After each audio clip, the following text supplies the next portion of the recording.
Evening, I would like to call the City of Mount Vernon City Council study session for December 18th, 2024 to order. The time is now 7 p.m. Item 1 on the agenda tonight is the approval of the agenda. Council, do you like the agenda? Move to approve. Motion by Mary and a second by Edith to approve the agenda. All those in favor, please say aye. Aye. Those opposed, say no. Motion passes. Item 2 is public comment. Anyone in council chambers tonight wishing to address the council, please step forward. Not seeing any, I will close the public comment portion of the meeting. Item 3 is the approval of an agreement with Highline Construction Incorporated for the Finance Department front desk remodel. And good old St. Phillips is here tonight on this Christmas season. Wow. Chris Phillips, Public Works Director.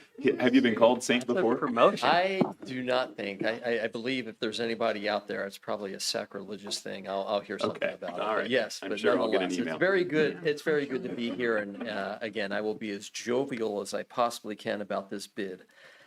Staff recommends the approval of the bid award to Highline Construction and authorize the mayor to execute a contract for the Mount Vernon Finance front counter remodel project for the bid in the amount of $143,614.91, which includes sales tax. The finance front counter will be ergonomically updated and enhance security for the finance utility department and will allow better residential customer service. So for this particular project, as you enter in now, you've got 3 basic kiosks, if you will, for service. What we'll be working here is that you'll have a door with a Dutch door for packages coming in. So again, people can come right in and take care of that. We have a lot of deliveries to City Hall. And then you'll have 2 stations that will be at the height that it currently is right now. And then we'll have a full ADA opportunity for the very last kiosk, if you will, that's in there. So that's kind of the intent behind it. And as council remembers, you've already approved the demo of that particular front counter a few weeks ago. The city advertised the bids for this project on November 28th, and as the project is federally funded, advertisements were released in both the Skagit Herald, the city's newspaper of record, and the Daily Journal of Commerce. Bids were received and opened on December 12th, 2024. One bid was received, and that was from Highline Construction, therefore determined to have the provided to the lowest responsive bid from a responsible bidder. The project is going to be funded by ARPA funding. Staff recommends approval of the bid to award the Highline Construction authorization for the mayor to execute a contract for Mount Vernon Finance front counter replacement project. Further bid in the amount of $143,614.91, which includes sales tax. Pending your questions. Questions for Mr. Phillips? I move to approve the bid to Highline Construction. Second. Motion by Mary and a second by Gary. Any discussion? All those in favor, please say aye. Aye. Those opposed, say no. And Mr. Mayor, for the record, Motion I do passes. like the Saint part of it. That's fine. Okay, St. Phillips, thank you. There it is. Item 4 tonight is the approval of an agreement with Maria Funk for administrative support for the city's public defense program. Special Projects Manager Steve Sexton is here. Steve. Thank you, Mayor. Good evening, Council. Yeah, this is a contract for professional services with the City of Burlington and Maria Funk. For years, the City of Burlington and Mount Vernon have shared equally the expenditures for this position. This person screens candidates to see if they're eligible for public defense. She also handles complaints and conflict counsel and a lot of other tangential things that she does. She is currently en route, I believe right now, as a matter of fact, to the state of Mississippi. And as I noted in the council memo, there are some differences in employment law between Washington State and the state of Mississippi, which necessitate that we change to an independent contractor agreement with her rather than employing her as an employee of the city of Burlington. And that's what this agreement would do. I did do some research on it. It is fairly budget neutral. We currently pay about $24,000 a year as our share of that expense. If this if she works this entire year, that would be about 24,400. So it's right in the ballpark of what we currently pay. So, and she does a fantastic job. And it was a challenge getting someone to fill that position, and I think we're lucky to have her as well. The city of Burlington will also have some Zoom connectivity for her if in case she does need to chat with any public defense clients. They will have a computer set up in City Hall in Burlington for the defendant to come and speak to Maria via her connection in Mississippi. Also a cell phone for her, and providing a lot of those other services for her to do her job. So, any questions? Great way to avoid disruption of service for our strong city public defense program. Questions for Steve? So she is a consultant for the city of Mount Vernon, or does she have any sort of legal background? Is she part of the bar, or? No, she is not. She's been employed with the city of Burlington, and in her role as this public defense assistant position, the city's split that 50-50. She also had worked part-time in the city library there. So, Bilingual screens, our folks for. she's got a pretty robust, the whole program put together. In the grant application that we received this year for public defense support, she was instrumental in providing me the information that was needed. She had it all right there, and she's very, very much on top of that piece of it. Go ahead. Other questions? So it sounds like this is going really well, and I'm glad we can continue the relationship with her, and the fees are revenue neutral, and that sounds good. I just had a little detailed question on the wording of the compensation. That's section 3, page 2 of the contract. It says the cities will pay the contractor a fixed fee of $47 per hour, with compensation equaling 20 hours per week. So I interpret that to mean that we would be paying shared with this other city, Burlington, 47 times 20 per week, no matter how much she works. But usually these are sort of time and materials, and so maybe I'm just not interpreting the compensation code language very well here. Maybe you could clarify how we pay. And to me, that language is a little confusing. Should I reread it? No, I'm familiar with it too. Thank you for that. And that's based on her current hours spent over the last 3 years that she's been in that position. Yeah.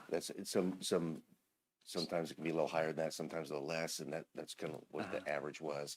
And that's reflected in that budget neutral amount also. Yeah, so sometimes she works more, sometimes she works she may. less, and then she would bill the cities, and we would pay for whatever that amount is.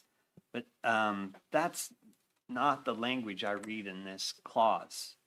That, to me, that I interpret that as we're going to pay her no matter what, 47 times 20 a week. We can change that up then to actual billed hours. Is that what you're looking for? 47? Yeah, I mean, I'm the looking for actual hours clarification billed. from you all about how our relationship is, and I assume it's time and materials, right? At $47 an hour, and you put in, which I appreciate, that we think it's about 20 hours per week, but the language should be a little clearer to me. I'm not a lawyer, I'm asking a question. I am a lawyer, but it's public defense, so I'll give Murphy Wallace. I agree with you. It's ambiguous, and if you are going to pay her a flat weekly rate, it should be clear and unequivocal, or if you're going to pay her hourly. You want to have, the general rule is you want to have a mutual meeting of the minds. So I don't know what the intent was here. I just don't know. And for the record, it's a public defense contract, so my office is not involved in the contract. Thanks. Similar question as to Richard. I was just trying to, she was serving as a city employee, so she was paid at an hourly rate? Correct. Okay, and then, but we did the contract for a set amount?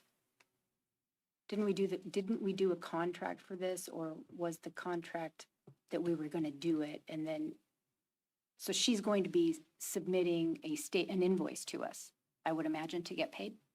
To the city of Burlington, most likely, and then, Okay, then and we'll- so in that invoice, share then that. she's gonna have her hours, and whatever her hours are Mhm. based on 47, but they wouldn't go over 20 a week? That's kind of how I'm reading that. I think that they could, if it needed, she could work more than 20 hours a week. Sounds like they average about Yeah, 20 and a that's week. exactly what it comes out to. Okay, And the other piece of it is the hourly rate that helps offset the fact that she's not getting benefits and she has to get her own insurance, some of these other independent contractor expenditures that she didn't have to pay for now, that the cities combined were paying. right. On her My only benefit. concern is that she was working at the city of Burlington, and so presumably she had a starting time and an end time, and now she's moving out of state. Mhm. And what is the accountability for her hours? That's where I was going with that. When I think you answered, she'll be submitting an invoice? Correct. So maybe just striking the 20 hours per week to take that out of the mix, and she'll just bill us for the $47 per hour. I think it sounds like the 20 hours per week was just more informational. That's about the average of what she works, so that we know. Does that make sense, Steve? Is that something we can run by our outside counsel who drafted this? Yep. I can. Counsel, would that address? Yeah, if we just made an amendment to where it says the cities will pay contractor fixed fee of $47 per hour, period, right? Now, we know we have a budget amount that can't, and staff can't exceed that without authority from us. The contract probably should say also not to exceed that same budget amount. I don't know what that is offhand. Yep. But That's if what I you, was trying to say. Thank you. oh, okay. Yeah. Yeah, that the invoices go up to that. So I'd propose, I'd make a motion to authorize the mayor to enter into this agreement with the edit that ends the sentence at $47 per hour, and ask you to add a not to exceed amount or leave it out. I think that Typically, I put in a not to exceed Yeah. just for Yeah. governing. Yeah. I would funds. feel more comfortable with a not to exceed. So that's the amendment in the motion. And then if it does, you guys could always amend it. It's kind of a checks and balances. If we think it's gonna exceed, you come back with an amendment for a greater amount. Good with that? So you need a second. Okay, yep. Second. Motion by Richard and a second by Melissa. Any discussion or? Well, I was basically gonna say the same thing as far as, some sort of cap or limit to that. And so am I understanding right then that when would we be notified as the council if it did exceed? It exceeded. If we got an invoice that, paying that invoice would exceed the contracted amount, then we would The come to annual council. 24 for, Typically, what happens to me, and I have a professional services agreement, is the lawyer I hired said, hey, you're reaching up your cap because they're not gonna get paid for anything that goes beyond. So we would have to come to the council to get permission to pay more. Other discussion? All those in favor of the amended motion signify by saying aye. I, Those opposed say no. Motion passed. Okay, thank you. Thanks, Steve. Item 5, approval of an agreement with Mount Vernon School District for use of Sherman Anderson Ballpark, and Parks Director Jennifer Berner's here. Hi, Jennifer. Good evening. Hi, Jennifer. So I am here this evening to talk to you about baseball. So we have another season approaching us. And we have met with the new school superintendent, and we are looking at moving forward with the same agreement this year as we've used in the past. That agreement is that the school district will pay $10,000 to the city for exclusive use of Sherman Anderson. So exclusive means nobody else is on that field except for the high school baseball team during the months of the end of February through the first part of May. If they go into an extended season, then we work with them and extend that past their extended season date. So we're working with them towards the end of the season if it looks like they're going to go into playoffs. And so part of this is that during that time that they are using the field exclusively, they do the maintenance on the field. So they mow, they put the lines on, and clean the facility. We provide them with the mower. We come in and we stock the restroom and all the consumable supplies, and we're checking in with them on a regular basis. We go in and we look at that field weekly, just making sure that it's being kept up to the standards that we want it to be kept up to. And if there's any issues, they're calling us and we're having conversations. So there's a good working relationship between their maintenance and our maintenance folks. So that seems to work pretty well. We haven't had any issues in the past. So with that, staff is requesting approval for the mayor to enter into an agreement with Mount Vernon School District for the use of Sherman Anderson Ballpark during the Mount Vernon High School baseball season. Council, questions for Jennifer? I know in the past we've had issues with the batting cages, right? We've got that resolved. Okay, so it's looking like March 2nd. I know kids are already starting to practice for baseball. Are they allowed to get in there? So with this agreement coming on this date here, we will be able to get them in the first part of January into the batting cages. They will not be able to use the field because we're still prepping the field to get it ready for the opening season. But they will be able to get in and use the batting cages almost like February 3rd or 4th. I mean, January 3rd or 4th. It was for that reason that we rushed this item onto tonight's agenda. So Yes. thanks for answering. And our signs up? The new scoreboard? Oh, it's all up. It's operational. It Okay. looks great. Sweet, It's really good. Yes. great. I'm going to start down at the end. Councilmember Cadiz, did you have a question or comment? No, I just want to, do you have a question? Oh. Maybe you can. Were you going to do a motion? Yes, I want to Okay. do a motion. I was just gonna ask, how many years has the rent been set at 10,000? That has been for the last 5 years. And how often do we review that?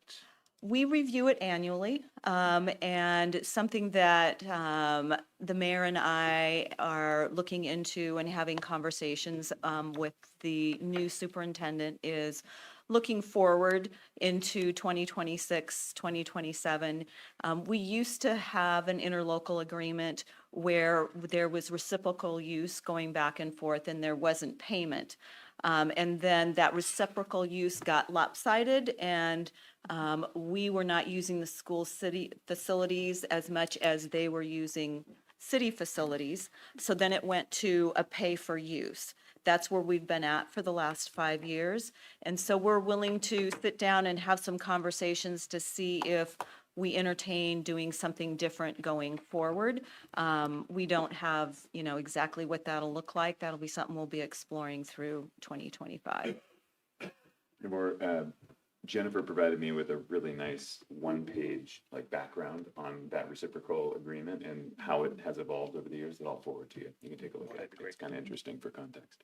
Other questions? And Tony's on board. Tony's on board. That's all I need to know. Any other questions before Edith makes a motion? All right. Okay. I would like to make a motion and ask to the mayor to approval for an agreement with Mount Vernon School District for the use of Sherman Anderson Parker for the high school baseball season. Second? Who gets it? I beat it. Rock, paper, scissors. A motion by Edith and a second by Melissa. Any more discussion? All those in favor, please say aye. Aye. I Those opposed, say no. And the motion passes. Thank you, Great. Jennifer. Thank you. Thanks Thank for you. rushing this one too. thank you, Jennifer, for Appreciate that. everything you do. Council, thank you for a great first year. We are going to wrap this up. Merry Christmas to you all and happy holidays to all of our residents. And we are adjourning the last meeting of the year at 7:20 p.m.